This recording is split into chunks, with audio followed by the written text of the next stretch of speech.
This week on Central Issues, prospects for peace in the Middle East, a Jewish community dialogue.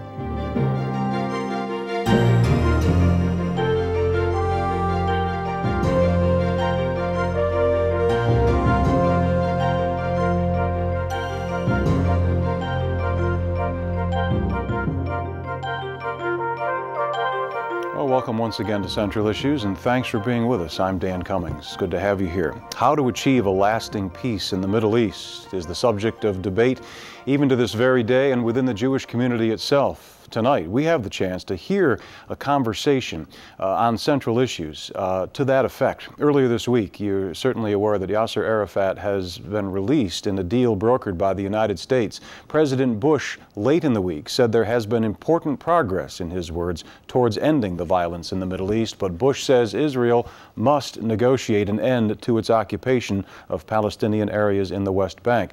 Bush also had a message for the Palestinians at late week. He says they won't be able to build their own nation, quote, based on a foundation of terror or corruption. Well, of course, American Jews and those in central New York have been watching all of this with much pain and anguish and trepidation, as well as the rest of us who in some ways are just more bystanders and observers. The Jewish community is actively and deeply and emotionally involved. Joining us on our program tonight, Rabbi Daniel Jezer from Congregation Beth Shalom Shevra Shas. We welcome you, Rabbi, to our program. Thank you. Thanks for joining us. Also with us tonight to discuss these issues, Andy Major. Andy represents the Syracuse Peace Fellowship. Andy, welcome to the program. Glad to be here, Dan. It's good to have you here with us as well.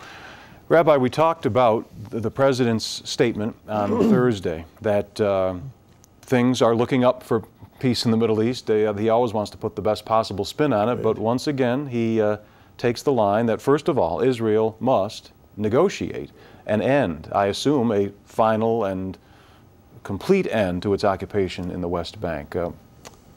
A good thing for the President to be saying at this point in time, and can such a thing be negotiated? I don't know if such a thing can be negotiated. I would certainly hope so. I think the President's foremost concern is for the end of terrorism. Because without the cessation of terrorism, without people in Israel being concerned about being able to go to the store, take a bus, go to a restaurant, go to the synagogue, there can be no real significant political negotiations. Israel's taken the position over the years that it is willing, since 1967, it has taken the position that it is willing to negotiate the question of boundaries and borders. There never have been fixed boundaries since the beginning of the state in 1948. There have never been set boundaries. Arab countries have never recognized any boundaries of Israel. So Israel has always said that it is willing to negotiate. But without the cessation of terror, but without the recognition of the real existence of Israel in a significant manner, Israelis are concerned for their lives. They're concerned for their safety. They're concerned for their children. And without that, the political negotiations, which can be accomplished, they were very close at Camp David and then at Tabach to the finalization of where boundaries would be.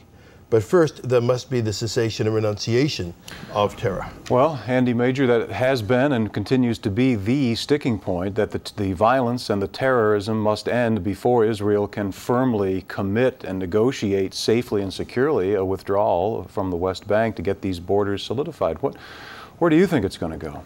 Well, that certainly has been the position expressed by the current Israeli government. There are others within Israeli society, those in the peace movement, and others who see the occupation as the core to the problem and believe that Israel needs to not only verbally talk about ending the occupation, but needs to take steps in that direction.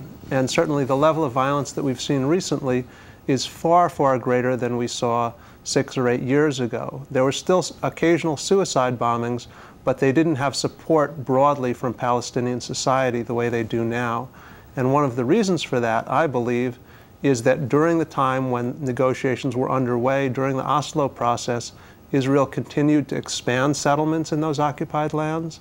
They continued to demolish Palestinian homes, to destroy their farmlands, and to take other steps which convinced the Palestinians that, in fact, Israel didn't want peace and wasn't working for a settlement. And I think that's a part of the problem. And certainly I join Rabbi Jezer in feeling the deep pain that Israelis experience, and I'm horrified at the stories and what people have to experience on a day-to-day basis. But I'm also horrified by what Palestinians are experiencing on a day-to-day basis. And as a Jew and as a human being, I feel that my concern needs to extend to all people, not just to my brethren in Israel itself. Rabbi? I would think that every Israeli feels for the Palestinians. I've been in Israel 10 times now, for over 50 years, in my 50th year that I first visited Israel. And I've yet to meet an Israeli who is not concerned about the well-being of the Palestinians. 70% of the Israeli population, according to latest polls, even after the terror attacks, were more than willing to withdraw from the West Bank and to deal seriously with negotiations. At Camp David, Barak gave a proposal for withdrawal from the West Bank. It was not a proposal that Arafat found totally favorable, and it's certainly his right in negotiations not to like this aspect or that aspect of a proposal. It was a very serious proposal on the part of then Prime Minister Barak. What happened then was there was no counter-proposal on the part of Yasser Arafat. He walked out of negotiations and said, we want everything, and then walked out of negotiations without giving a counter-proposal. Even a few months later, Tabach did not give a counter-proposal. Instead, he fomented violence. He perpetrated violence, and there's significant documentary evidence now of Arafat's hands in the violence. Once again, Israel is willing to negotiate and has always been willing to negotiate the issues of the West Bank. If you may recall, in 1967, after the Six-Day War, Abba Eban, then the ambassador to the United States and ambassador to the United Nations, made an impassioned speech in June of that year, asking the Arab countries to sit down with Israel and negotiate out a settlement and negotiate out the West Bank. The response was the conference in Khartoum, Sudan, which was a rejectionist policy, which rejected Israel, said Israel should be still wiped out, Israel should be pushed into the sea, and that began the problems. And there have been numerous attempts on Israel's part to sit down with the Palestinians, sit down with the Arabs, and negotiate out this problem. But as Abba Eban said about Arafat, he never misses to miss an opportunity. Well, Andy, how do you respond to that? Certainly, you were up at the Syracuse Jewish Peace Fellowship, obviously are Jewish Americans like yourself, yes, who are not in favor, I'm presuming, of the policies of Ariel Sharon at this point in time and the way he's conducted business, particularly on the West Bank and in the offensive that's just now beginning to end. But the rabbi's points must be very well taken. Historically, it's very hard to negotiate or even consider serious negotiations while the Palestinians and other Arab states seem to be in favor of, if not wiping out the state of Israel altogether, creating such an atmosphere of terrorism and tension that you may as well, that the Israelis must live on edge at all time and on the defensive. Mm-hmm. Well, certainly there is a long and bloody history, and there have been massacres that were carried out by the early Zionists as well as by Arabs and Palestinians. So I wouldn't completely agree with the rabbi's historical understanding of things, but certainly there have been many, many rejectionists on the Arab side. Israel refused to recognize any Palestinian authority or to recognize or negotiate with the PLO up until the early 1990s, when I began speaking out for peace as a Jew in terms of the Middle East. Talking to the Palestinians was an anathema in terms of the Israeli side. There was no willingness to talk about the PLO, to recognize the PLO as the legitimate representative of the Palestinian people. Instead, there were attempts to create other forces that the Israelis could control. We're now at a stage where the Saudis have released a peace proposal that has gotten broad support from within the Arab world to recognize Israel as an accepted part of the Middle East, to live in peace with Israel in exchange for the creation of a viable Palestinian state in the West Bank and Gaza Strip. And I think it's also important to note that there has always been a strong rejectionist camp within the Zionist movement and within Israel itself, that Ariel Sharon, the way he talks about Palestinians is very dehumanizing. It's not in a way that makes one think he has any interest in accommodation, but rather seeks to use the superior military force of Israel to drive the Palestinians out or to force a settlement on them that doesn't grant them the sort of basic human and national rights which we say all people deserve. Rabbi, certainly the leadership of Yasser Arafat has been properly questioned as to his real motives and whether or not his actions belie continually his words or his posturing about peace, as opposed to the terror that continues. On the same hand, though, there are those who I think properly criticize the current leadership of Prime Minister Sharon for not exactly, as Andy says, being the most peaceful. I'm not sure I would say this quite right. I don't have to say it at all. It's been said. Prime Minister Sharon has come under some very valid criticisms for his current approach. Do you, in the main or in total, favor the way that Sharon is doing business right now? Could he be more peace-loving, if I can put it so simplistic, or take a different approach that might lead to peace more quickly? I don't know what approach would lead to peace. It's very difficult for us here, 6,000 miles away from Israel, to determine what would lead to peace there. You speak about the Saudi proposal. It may be a significant proposal. I would hope so. I don't know. This is to go back to the pre-67 borders, right? The Saudi Crown Prince's proposal? The proposal has gone through several changes. So what the proposal is, I don't know. No one knows what the proposal is, except in the broadest sense of the word. The devil, as they say, the devil's in the details of a proposal. It does not speak about violence. It does not really speak about security, but it's a proposal. It's further than any of the Arab countries have gone before this. So what would it take, in your view, to get that proposal onto a table so the details could be negotiated? I think the president is working on it. Faith? I think the president is working on it. Our president? Our president is working on it, yes. President Bush is working on that. Next week, there'll be a meeting between President Bush and Prime Minister Sharon. Prime Minister Sharon has said that he's coming to the United States with a proposal, a very serious proposal that has gone way beyond what has been proposed before.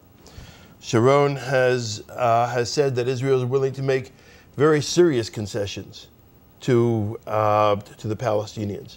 What the specifics of those are, I don't know. I don't know if anyone knows. But with our president pushing, and I do hope that he will continue to push both Israel and the Arab countries and the Palestinians, with some creativity, I hope there'll be a peace proposal. I have concerns. I have concerns about the Saudi proposal. And the concern I have is not the proposal itself, but once again, the honesty of it. At the same time that proposal was being made, in the Saudi press, there appeared blood libels against Jews, saying how Jews kill Muslim and Christian children for Passover, for Purim, in lurid details, fomenting anti-Semitism. Well, certainly the rhetoric on both sides, but Andy, has to be taken into account because it's what inflames this. Even as we speak, my producer is telling me that MSNBC is reporting that Israel has moved into another West Bank town, not specified yet, but that in response to it, Yasser Arafat today is calling Israel and its leadership racist and Nazis, words to that effect, and terrorists, labeling the Israelis terrorists. It would seem like there is no hope. I mean, we waver between hope and some degrees of hope on this, but every time we do, we turn around and we hear of another offensive, another terrorist attack, incendiary rhetoric. Today it's from Arafat. Tomorrow it may be from the other side. There's no chance of a lasting peace, is there, with this type of leadership from primarily Yasser Arafat, who, go ahead, I'll stop. You answer. Well, certainly, I don't believe that Yasser Arafat is a great leader for his people. The corruption and ineptitude which has gone on within the Palestinian Authority is a shame. At the same time, I believe that Sharon's policies have been terrible for the Israelis, that Israelis are less secure now after electing Sharon, who promised to bring security, promised to make Israelis more secure. They've been less secure than at any other time when there wasn't an overt war between the Arabs and the Jews in that region since the creation of this state. I think it's important to look at what Israelis are saying, and there are many Israelis who are speaking out against Sharon's policies, who are condemning what has gone on in very strong language. There are over 1,000 Israeli soldiers or reservists now who have refused to serve in the occupied territories, saying that they refuse to serve in an army which is designed to dominate and humiliate Palestinians.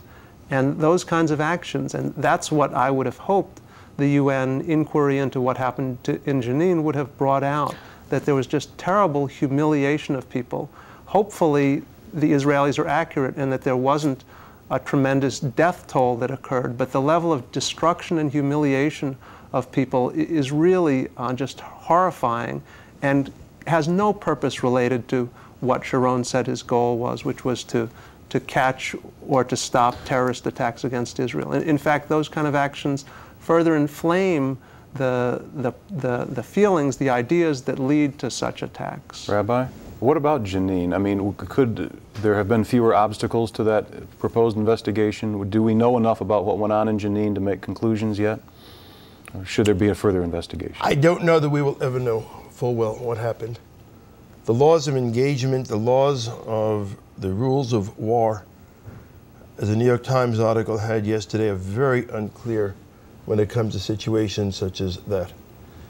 We know that many terrorists were in the area, were in civilian houses. We know that houses were booby-trapped. So Israel could have, as the United States did, wage its war from the air and just bomb the place to smithereens. Could have done that, but it chose not to. It sent troops in. Were there excesses? Could very well be. I don't know. I would not be surprised in a tense military situation where people are afraid of their lives. Things happen. Not everyone acts, not every individual soldier acts appropriately, and it's very possible that there were excesses by certain soldiers. That would not surprise me at all. But Israel chose to put its men at risk, its soldiers at risk, to save as many lives as possible. 24 Israelis were killed in that attack. It could have done it by air. We did that in Afghanistan. We did that in Iraq. We did that in Yugoslavia, our country, with tremendous loss of life. Mm-hmm. But here there was real concern for life. Well, in war, sad to say, and Andy Major, you've been a peace activist for a long time, atrocities happen, death happens, and it's not very pretty. One of the things that people on the street in this country say, certainly it's a simplistic thing and the parallels aren't perfect, but after September 11th, the United States of America went to war to actively root out as best we could the sources of that terrorism, the network that created it, and in every country, the president says where they have it or harbor it, we're going to go after them.